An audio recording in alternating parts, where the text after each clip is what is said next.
د نبی اکرم صلی الله علیه و آله وسلم د صحابه رضی الله تعالی عنهم نه د دوو کسانو بارکي سوال. د نبی اکرم صلی الله علیه و آله وسلم خدمت کې څه خلک حاضر وو. یو کس مخامخ تیر شو. نبی علیه الصلاة والسلام پوښتنه وکړه چې د دې کس باره کې ستاسو څه رایه ده؟ عرض یې وکړو ای د الله رسوله شریفو خلکو کې دی والله د دې قابل دی که چېرته د نکاح پیغام ورکړي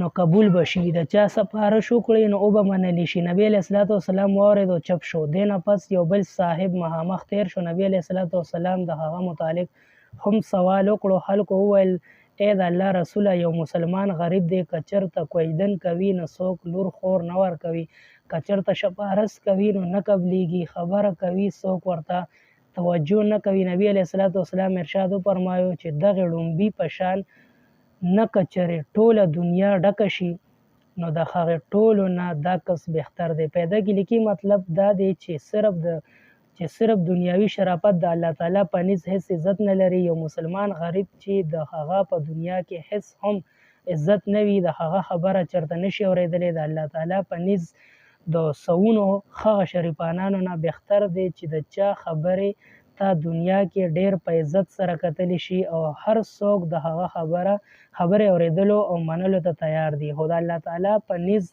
د هغه هیڅ عزت نشته د دنیا وجود د الله تعالی والو په برکت سره.